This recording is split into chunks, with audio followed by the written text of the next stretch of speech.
Hello, everybody. Welcome to Phil's Place. I've got a very close friend of mine who I've known for over 30 years as our guest today. His name is Dr. Hal Minford. Dr. Minford received his Doctor of Education at Point Park University. He's very well credentialed throughout Point Park University, starting with when he received his bachelor's degree. He played basketball at Point Park. He coached at Point Park for many years, and he's been a high school coach for many years. South Allegheny, Carlinton, and now he's head coach of the West Mifflin boys basketball team, which is in Hal 4A, yes. in the BPIAL, which is also known as District 7 under the PIAA. How are you doing? Good, Phil. Good to be here. Thanks for having me. Yeah, it's a pleasure to have you on, man. So you have been in you're an administrator. I only talked about your basketball background, but you're a middle school principal in the West Mifflin School District. I guess really it's the West Mifflin area school district. It's Yes. West Mifflin area because it includes Duquesne City and Whitaker. Okay. Okay, cool. And how long have you been in education, say as a teacher and an administrator? I've been in education 27 years. 27 years. Wow. And it seems like yesterday when you first went in, to be honest with you. And you've been coaching basically since you graduated from Point Park University, back then Point Park College, both basketball, softball, and you had a stint in soccer too in the 90s. I remember that. Yeah, the often forgotten about soccer, college soccer coaching. Yes, And on that team, if I recall, was Ole Theodorson and Raf Kolinkowski, right? had two members of the Point Park Hall of Fame. And you're a member of the Point Park Hall of Fame. I am. And, yes, you are.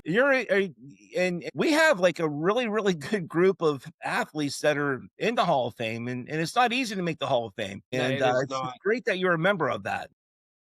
I was fortunate to be around good players and coaches and everything in my career. I've been very fortunate. Right, right. Those were good times back then. So, okay, tell me about, like, a typical day for you, because right now you're in season with the basketball team. You're serving as an administrator in middle school, so you got a crazy schedule. So why don't you walk us through a typical day, man? All right, I'll give you today, a typical today. So we had a plan to provide coffee, hot chocolate, some snacks for our staff members. Okay, So yesterday we had, me and my two administrators that work with me. You know, I have a dean of students, Miss Papakis, who's the organization that keeps us all rolling. She had an idea. Let's create these carts. Let's deliver some snacks to our staff for what a great job they did. good. So yesterday I had to hit Sam's Club, had to hit Costco, and then at 6:10 this morning I was in Dunkin' Donut getting coffee and donuts for the staff. To add to the hot chocolate cart and all the many different snacks. I'm very fortunate to have a great teaching staff. They do a wonderful job, and we just want to provide something for them to celebrate the holiday season. So, my day generally, I get into my office about 6:20 in the morning. I try to get all my paperwork and try to get ahead of things. I try to be proactive and get everything done prior to the students coming in the building at 7:30. 7:30, I like to be outside for when the students come in, greet the students at the door, see who's Sure. having a good day, bad day, and kind of set the tone, bring the energy day in and day out. So today I had a 8 o'clock meeting, 9:45 meeting, 11 o'clock meeting, and then I had to go to the soft opening of the art gallery at the high school at 11:30, and now it's noon. I'm with you at noon, and then at 2:30 we have pictures with the basketball team. After Cool. that, we'll practice. Get home about 6 o'clock, have dinner, watch a little TV with the wife, and go to bed and start again tomorrow. Tomorrow's a half day, but you have a game tomorrow night. Yeah, so tomorrow's a half day. The high school students will go, my players will go home tomorrow, and then they'll come up for a team meal We'll have a team meal around 3 o'clock. Then we'll board the bus at 3:45 to head to Derry to play a section game. 5:30 JV, 7 o'clock varsity. Okay, great. Who's the JV coach? I have two JV coaches, Chad Perry, who's a teacher at the elementary school, and Chris Capozola, who's a teacher at the high school. Those are my assistants who Okay, coach the JV team. We okay. have 28 players on both JV and varsity roster, a lot of interest, and it's good. It's good. We've got a lot of young players. We have out of 28, we have 19 sophomores and freshmen. I remember you saying last year that you had a young team, Yes. and so right now the varsity team consists of mostly sophomores. You're saying? We start 4 sophomores and a senior, and then we bring another senior off the bench, a couple sophomores, and a junior off the bench. And Yes. you're 1-1 in the section, correct? We're one-on-one in a section, yes. Good, good. So you're off to a good start with section play. That's very, very good. I know a lot of other high school coaches, and of course, I've been to some of your games whenever you coach it, especially at Carlinton. What are the challenges? I don't think they've changed really over the decades. Some people say it will, but I don't think so. What are the challenges to keep the kids on the team motivated and to get them excited to play? It's about the energy, the same energy I bring as a principal, we bring as a coach. Like every Okay. day at practice, it's energy and we're teaching and we're working and we see improvements and the players see improvements in their own skills. Hmm. So, and for that 2 hours a day, there's no outside interference. What I learned from coming back to the game of basketball after being away from the high school game for so long is the effects of social media, you know, Yeah. from the player standpoint, from parent standpoint.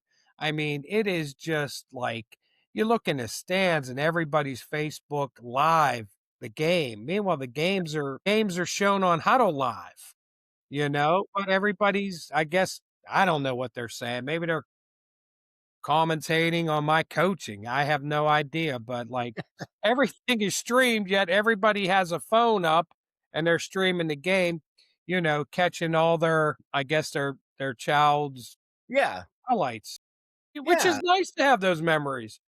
Because last week I was talking with the team and every once in a while I get a little involved in practice and I catch some feedback from the kids and I told them there's probably no evidence out there that I played other than a article in the newspaper because when I played, games weren't videotaped. No. There was no videotape in my college games. No. I told him there wasn't a trainer when I played. There was no trainer at the game when I played. You rolled your ankle, tied the shoe up, went back in. I know Like playing street ball. yeah, Yeah. things are more advanced now, which is good that the kids get the treatment and there's, many different things to help with their recovery, but yeah, I played in an era where that wasn't even thought of. Well, I can vouch for you, Coach Hal. I remember seeing you play at Point Park when I was a student at St. Vincent College because the two teams were in the same conference back when both were NAIA. Great And we're basketball back then. Great oh, ba it was awesome basketball. I mean, there's no question about that. It was great. I mean, competitive. It was it was a lot of back and forth, a lot of fast breaks, a lot of everything, which made the game so much which made all these games so much fun to watch back then. But I remember watching you play. I was sitting in the front row and I'm telling my buddies, "Look how quick this kid is playing point." How you were a ball hawk playing defense, man. Yeah, You challenge the point guard bringing the ball up all the time. You and well and I remember you having some steals in that game and turning them into layups. yeah, well, growing up in the '80s in Clarendon, there wasn't a three-point line. Right, I could shoot in high school, but there was no sense of me shooting a 20-footer when we could get the ball inside to the athletes and post players that I played with at Clarendon. So learning at a young age, you better be able to defend or you're not getting on the court. You better be able to distribute the ball or you're not going to play. So, right. you get those lessons at a young age. And, I was smart enough to realize that, hey, I better be able to dribble it, pass it, and defend somebody, or, my career's not going anywhere. Another question, I reflect back on when we were young, and like you said before, there was no social media, and many of us didn't even have, like, a video game system at home, so we were always outside playing Yes. something. But, like, what would you say, like, in the summertime or when it got warm out in the spring, what was your average time spent on the court playing with your friends? My God. Like, I grew up in a neighborhood. There was a lot of kids in our neighborhood, and there was a playground in the middle. We called it the circle because there was a road that went around, and there was houses on both sides, and in the middle Okay. was our playground. Right, And we would play football, basketball, baseball, wiffle ball, kickball, volleyball, and we would be outside all day and night until it was time for dinner, and your parent would come out and scream. You'd go home, you'd eat dinner, then you'd go back out. right. When I got to high school, I would say that minimum in the summer, I'd be on that court 2 to 3 hours a day working on my skill. And then Wow. once I was done in the morning, I would get on my bike and find a place in Clarendon to play. And I would ride that bike and I would go different places and play and, just loved it, had the passion. If I didn't have a baseball game at night, I was finding somewhere 3rd Street in Clarendon at 6 o'clock to play every night.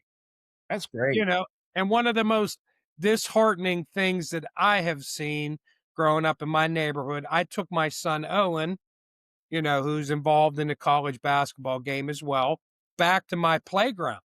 And I took him up to show him my playground and show him where I, mastered my craft. There's no rim on the hoop. And I said, come on. If we need a rim, I'll buy a rim for the hoop.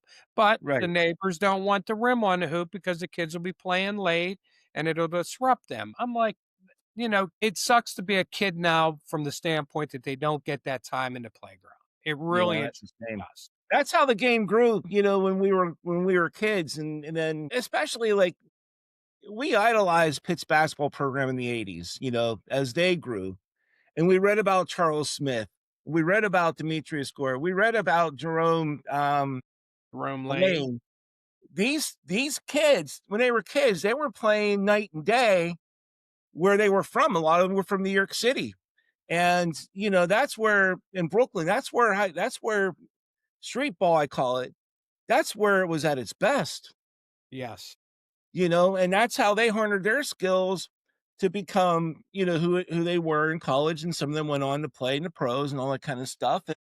And I've not driven around like where I live in Moon, going to Moon Park to see if kids are playing, but I know the courts are taken care of pretty well.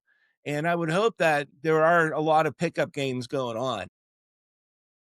I would hope, but we're in an era now where everybody's getting private training. Yeah, Everybody's getting a lesson here. And it started to affect the inner city baseball, and it's going to have its effect on the inner city basketball because not every kid can afford to go out and play on the weekends, from March till August 1st.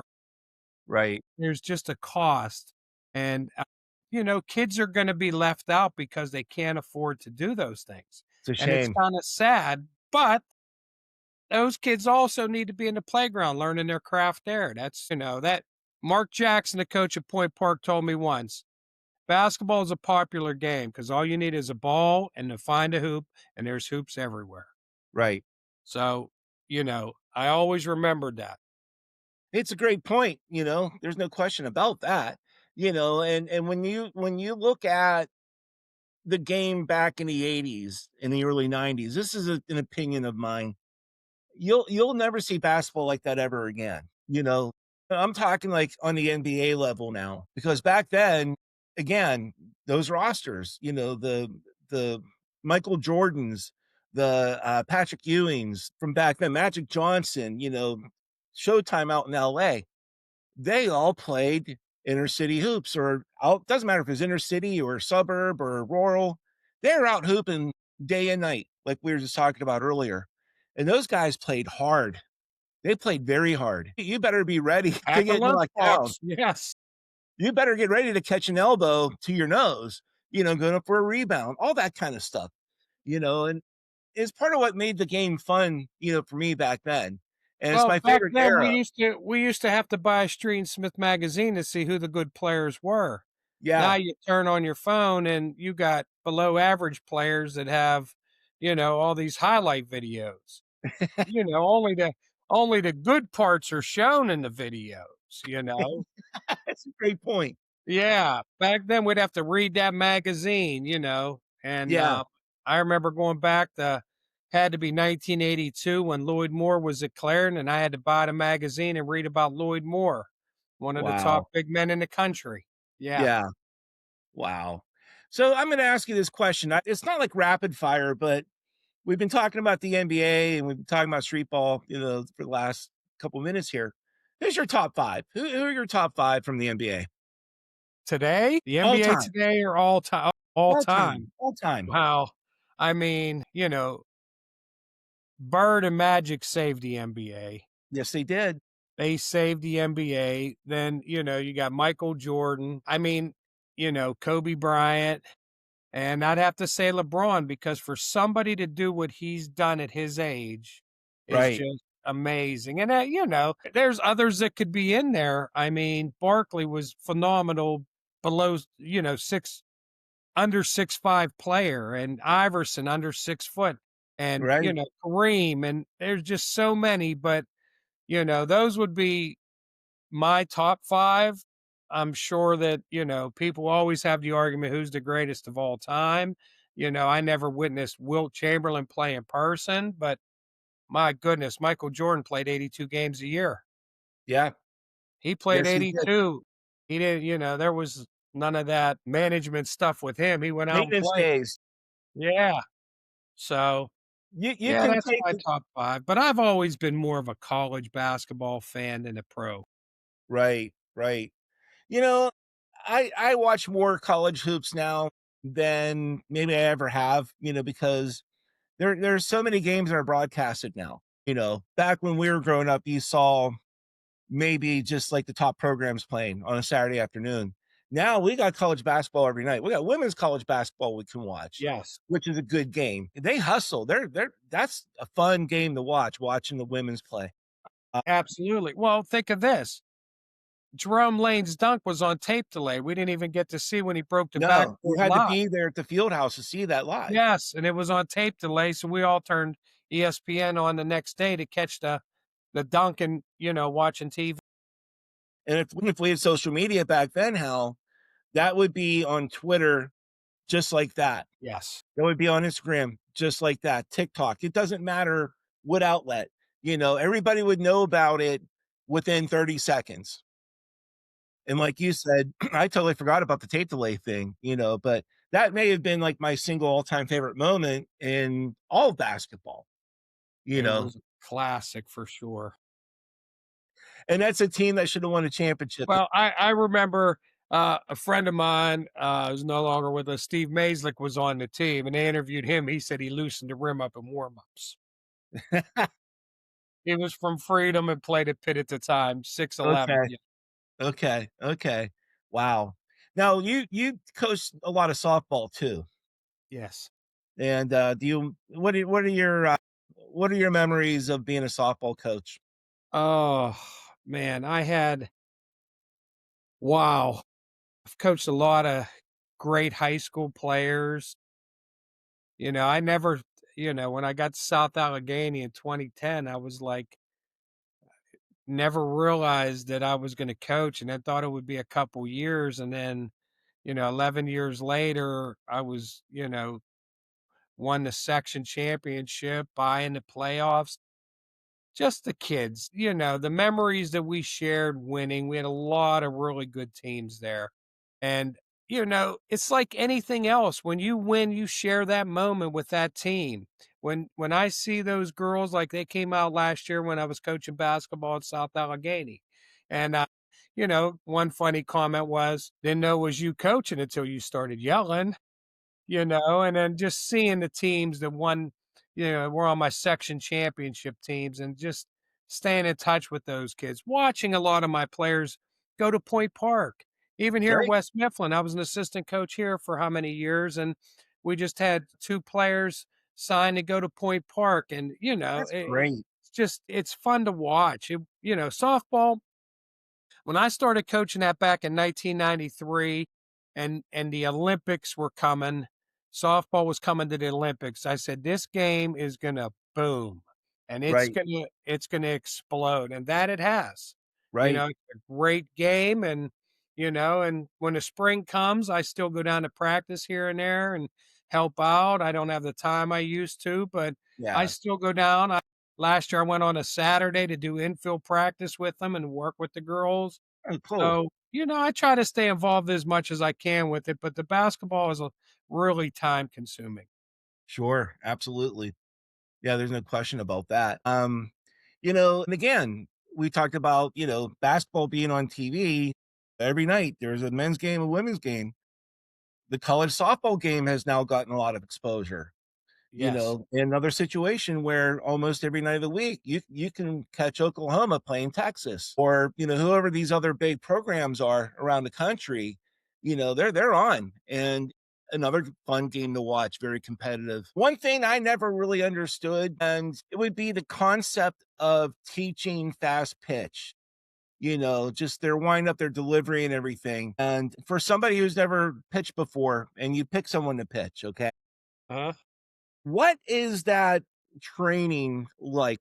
Is what's taught whenever you're getting a 14 or 15-year-old girl to start pitching? Well, you're not getting them at 14 and 15 anymore. Okay. They're all You get them starting at a young younger age now, now. 6, 7, and 8. Wow. You're teaching first thing you're teaching is wrist snap, snap at the hip, and getting a consistent release. A lot of times it's taught by you smack your leg and release at the same time. So it's a smack the leg and snap the wrist. Okay, I So you never knew start that. very Yeah. basic, and then you add, you know, the bottom half with it and the windmill and there's a lot of different theories out there. I've been blessed. I've had some really good pitchers over the year.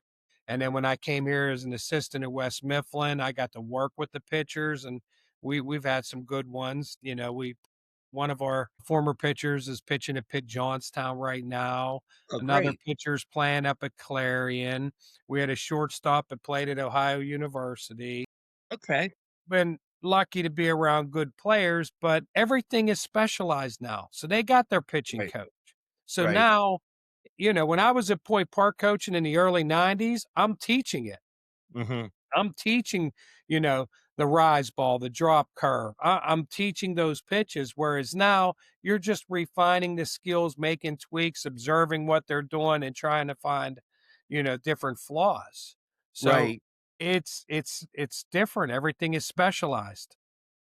And I have a follow-up question because I'm not around the game, so I don't know. In baseball, for example, you always hear about pitchers who, will mess up their elbows, their shoulders. Some have to sit out because of Tommy John surgery.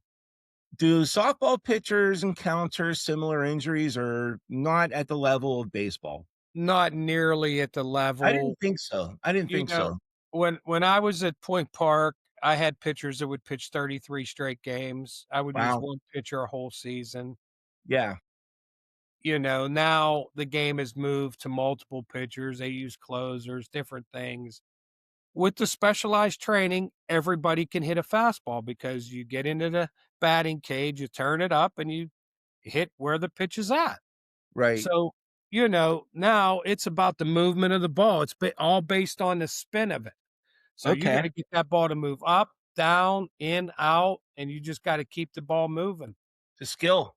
Yes, it It's a huge is. skill. It's listen, it's one of the toughest skills to acquire in sports, whether it's any sport out there. I would agree with that. Like I said, I just watch these pictures. I'm like, how in the heck are they doing that? Like with the riser and the drop curve, everything you're talking about. And that's just something I never talked about until now, to be honest with you. Yeah. I didn't even think about it until now.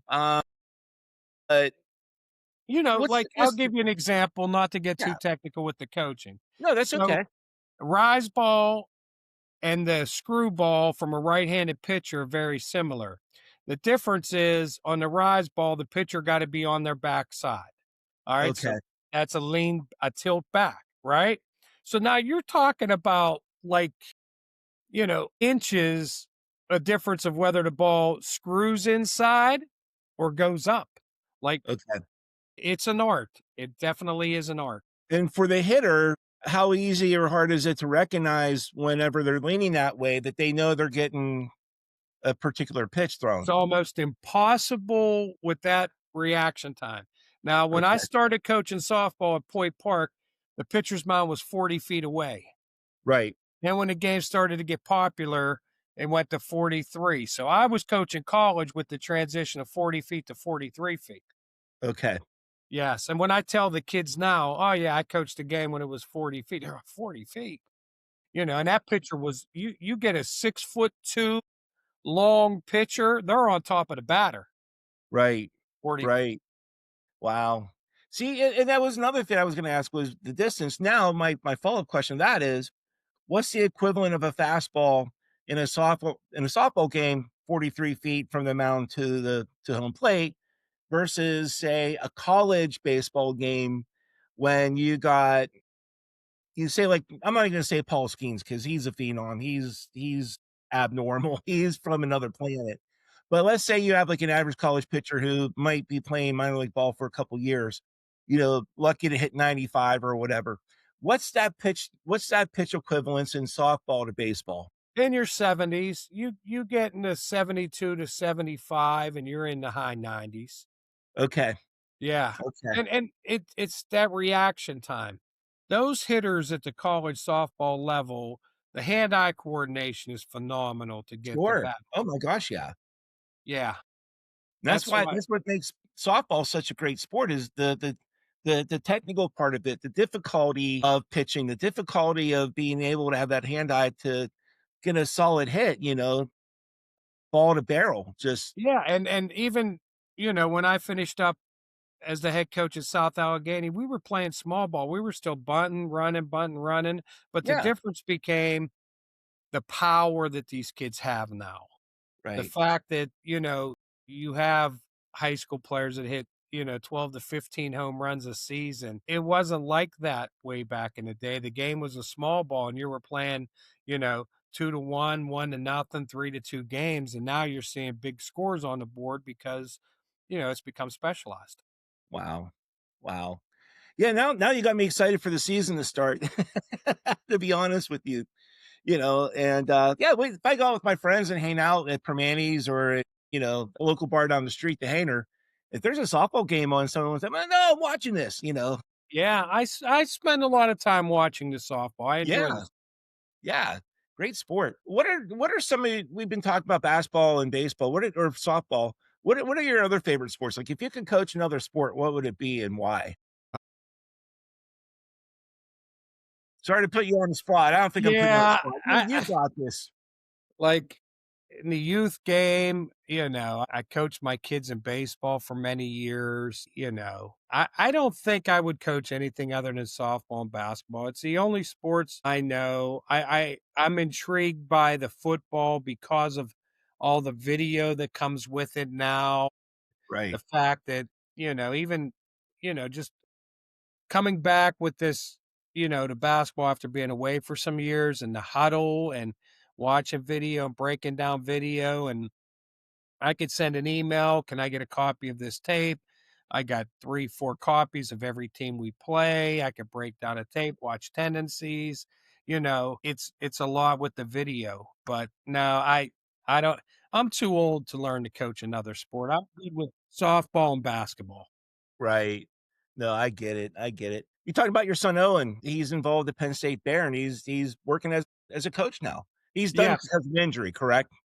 Yes. Yeah, Yeah. tore his ACL, and then once he tore his ACL, start moving towards the coaching part of it. Mhm. That's great. I think that's fantastic. Well, it is great until he calls and he gives me lectures on how I should coach. We're at a point now where he has a better grasp on the game than he had in high school when I used to do the criticizing, so That's hysterical. it's a lot of fun. I talk to him, away from practice Sunday morning. giving me tips on the team. He knows the team. He's around the summer. He went to pit camp with us, and then he watched us up at Barron to team camp last year. He Mhm. knows the guys. He knows what they're capable of, and he gives some good feedback. And then I relay it to the guys, and I'm like, here's a college coach that's giving me feedback on things you need to improve and what you need to do on the court because people are watching. Right. Well, Yeah, I'd love so to see him flourish as a coach as he gets older, yeah, you know? I That would be awesome. he has a basketball mind. Listen, Yep. he's very fortunate to work with Dave Nyland, who's one of the best college coaches anywhere. Good. Coach Nyland been at Barron a long time, and Right. I don't know that there's a better coach in the country than Dave Nyland. Yeah. Honest to God, just for my son to have the opportunity to work for him, it is just a blessing. Good. So he's a great mentor. Yes. Yep. Yep. Good for him. Good for Owen. That's awesome. Hal, what else do you have to say about, what's going on today in basketball and softball, scholastic sports? Where do you see the future? All that kind of stuff. Yeah, I mean, the one thing that was different coming back was now I'm coaching in 6 classifications. Mhm. So, that's been a little different. A lot of that, the travel is not as convenient as it used to be when there was, 4 classifications. Right. Basketball is basketball. You have to defend and you have to put the ball in the hoop. Whoever puts the ball in the hoop more generally wins. Yeah. Fundamentally, I think kids play more games now. They don't work on their fundamentals as much, Okay. but everything's bigger, faster, stronger. Right. It is, I've That's so I've true. had to I've had to adjust, my coaching styles throughout my career and we're changing weekly here on how we want to play. We know we got to get turnover, score in transition, score out of bounds, and sometimes we struggle and it limits, our point total. I got a group of guys that come in and work every day. I mean, yesterday was Sunday and they were in at 9:30 getting after it. Good. It's been a lot of fun, and I'm healthier this year than I was last year, so I'm able to Right. demonstrate and, get involved a little bit because up until back surgery 2 years ago, I would still play at LA Fitness once a month, couple times a month. I'd still go out there and play, but since back surgery and my 3rd hip replacement, I haven't played much, so I try to get involved a little bit more at practice. Will you be able to golf this spring? Yeah, Okay. we will. We play a little more cornhole than we do golf, so we'll see. The golf fits into the schedule. There you go. Hey, we talked about this, I think, through text messages or whatever.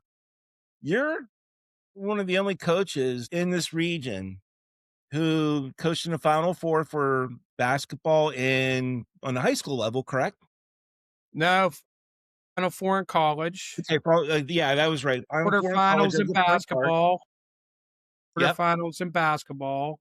Okay. You know, the Final Four, we haven't had many Final Four teams in the area at any level, Right. and let alone college coaches that then go back to high school and coach.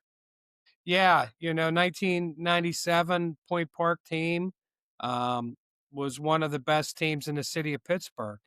Um, Absolutely. we had 16 players at some point in the season. All 16 had to contribute at some point. Right. We had 2 big time All-Americans, Damon Wade and Devon Hossel, Oh, and they were so much fun to watch. everything fell into place. And, Yeah. it was just it was a fantastic run. I think the way the story goes is we flew out to Tulsa, Oklahoma on a Sunday.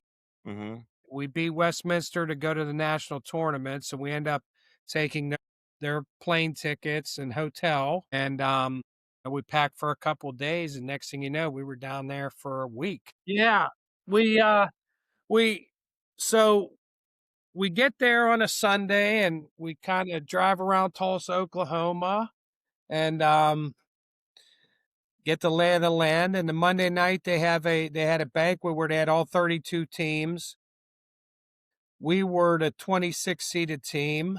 So we were playing the number 6 seeded team, Lipscomb University, and they had a dinner. And we went to the dinner and they announced all the teams, and they got the Lipscomb. And one of the guys on our team, Ty Rozier, um, didn't say it quietly, said it out loud. Hey, we're going to dig in that ass tomorrow. And I'm like, oh my God, this is Lipscomb University. This is Don Meyer. You know, we watch his videos now. Oh my God, what? Like, I'm So like, what are you doing? Giving them bulletin board information. But we had that confidence about us that yeah. it didn't matter who we were playing. We ended up beating them 111 to 101. Wow. And that was the first game at the NAIA tournament. That was Tuesday morning at 9 o'clock. They Wow. played all the games at Oral Roberts Mabee Center. Okay. And we won the 9 o'clock game, and we were off Wednesday. Uh, you know, I remember taking half the team. We went to this pool hall. They wanted to shoot pool. You know, Joelle was with us, my wife, Yep. and she was watching her soap operas at the pool hall. And then we come back Wednesday at 5 o'clock and we beat Claflin University out of South Carolina. Wow. Yeah. And then Thursday or that was Thursday, we played Claflin. Friday, we played Hawaii Pacific, and they were loaded, 7-foot transfer from Ohio State, 6'8". We beat them Friday to advance to the Final Four, Uh-huh. which was Saturday night, and we ended up losing to Oklahoma Baptist. Okay. Yeah, we lost to Okay. Oklahoma Baptist, but it was just being in that environment at the national tournament, we became the most popular team there Sure. because here's a 26 seed that's just running through. Gave opportunities. Damon Wade ended up going into camp with the Toronto Raptors because of it. You know, Right. ended up playing in Right. Austria. Devon Hossel ended up playing in France. And you know, it was just a great experience. And like, you know, we all went back for the 50th anniversary and the induction in the Hall of Fame and just shared stories and just loved to be around each other. Heck yeah. It was a That's great so run. great. That's so Yeah. great. And you know, and getting to a Final Four at any level is, you know, you have to be one of 4 best teams in the country at your Which level. is so difficult to do. Yes, it is. Yeah. Yes. And, you know, I'd like to think that, you know, at that time, you know, Pitt, Duquesne, Robert Morris are probably down a little bit from where they're at now, and we could have competed with them all. We were very, very talented. So much fun to watch. Yeah. Yeah. Oh, yeah. Yeah. You know, you were going to see a really good game when you saw Yeah. Point Park play in 1997. And we had all local guys. The only guy that wasn't local was Ole Theodorson, who's never left here once he came. No, you know, he lives right behind my wall. So he was the only one that wasn't from the area here. And so when we played home games, the place was packed. Everybody Yeah. came to watch it. When we were Yeah. at the national tournament, they had the Damons down in Pleasant Hills, and they were streaming the games for our games to the Damons down there and generated a lot of business there as well. Yep. That's fantastic. And again, with today's social media, you know, you can have the games on YouTube and his family could have watched in Reykjavik, you know, Yes, back then. absolutely. Yeah. Yes. That's so fantastic, you know. So Hal, any other thoughts here, man? No, I appreciate you having me. I'm, Oh, it was you great. know, balancing a middle school administrator, high school basketball, and family time, and still getting up to Erie to see Barron play. You Wow. know, we make it work. I'm a basketball junkie. I love Yeah. all the video stuff now. Everything's at your fingertips. Yep. You could basically print your own playbook online now. It's There's so much amazing. stuff out there. It is. Yep. It is. And one last question about college basketball, D1. Who are your top teams this year? Ooh, Michigan's pretty good. Yeah. Wow, they're pretty good. Duke's good. Well, you know, and one thing that separates Duke is John Shire, you know, the offensive sets that he runs. He's very good tactician. Right. You know, Michigan's loaded.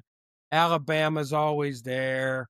Mhm. But, you know, what you're also seeing now is with this transfer portal is you're seeing these mid majors that are really good teams. I mean, Yeah. look up the street at Robert Morris. He had to rebuild a whole new team and they're loaded again. All those kids were gone after they lost Alabama in the, first round of the NCAA tournament, and I remember running into 2 of the assistant coaches right after they all announced they were leaving us, and I just said, "What's next? What do you do?" He's like, "Hey, we're just like every other program in the country. We gotta go out and find, 12 or 13 new kids. Yeah. That's our job now." That's just And how it that's, no complaints, no feeling bad for them for themselves. They just said, "We're gonna go out and get the best 13 we can get here on campus." yeah, and remember before all this transfer portal, Robert Morris beat Kentucky at Robert Morris in the NIT. I remember that against Yes. Coach Calipari, who's Yep. from here in Moon Township. He's from Moon. Yeah. Yes, Back, he is. that's the one thing I missed about the college basketball was back in the day, I worked five-star camp. All those guys used to come through. You could talk shop with them. Yeah, I got introduced to a lot of great Division One coaches from Pete Strickland, who played at Pitt, then he coached at VMI and Dayton and Coastal. Pete introduced me to a lot of, big time coaches, and I used to go to AAU tournaments with Pete. Just a right. great basketball guy. Yeah. You know who my favorite player right now in the, college game is? I can't remember his last name, but AJ, the kid that's playing at BYU. Oh, it's Yeah. been fun to watch. Look, I think I've watched 3 BYU games already this season. that's the money. The BYU kid has play. money. Yeah, It's contracts now. It's like Major yeah, League Baseball and NBA basketball, football. I mean, you got the money to pay these guys to come play. You know, I'm assuming there'll be some changes to all this NIL moving forward, but right. the schools with the money are going to be the ones that can compete to win. Yeah, and some of these kids are making more than the pros. You're better off staying in college than getting a base salary in the NBA if you're not drafted in the first seven Yeah. picks, 10 picks. Yeah, it's so true. It's exactly true. But yeah, I'm loving this AJ kid at BYU. He can do it all. He's, Yeah, he's a equivalent to player. 5 tool in baseball. But see, that's another thing. We've been watching him play since he was in middle school because everything's on the internet. Right. So, you don't catch these guys that come out of the woodwork and you're like, "Wow, where did he come from?" Everybody knows everybody now. You know who I have my eye on? Baron Flannery's grandson, who is like rising big time. I can't remember which part of the country, where he lives and where he's playing, but I've seen some of his videos that Baron posts on Facebook, and he's already very big. I think he's only 14, and Yeah. you'll be seeing him playing college basketball somewhere big. Yeah, well, I mean, BB Flannery was one of the best guards to ever come out of Oh, Pitt. I remember when I was a little kid playing when he played at Duquesne. Yeah, Went to a couple games at the arena and watched him play. Great guy too. Love that guy. yeah. Yeah. Yep. Well, Hal, Dr. Minford, thank you so much for coming on. Thanks for having me, Phil. It was a Oh, that's pleasure. great. Yep. Anytime you wanna talk shop, hey, let me know. You know how much I like to talk. Yeah, I'm a talker too, and there's a lot of things we can talk about. I hear you, You're Phil. the man, brother Hal. Thank you so much. Alright. Enjoy the rest of your day, and good luck tomorrow night against Derry. Thank you. Yep. Appreciate Take care, buddy. it. Alright. Bye bye.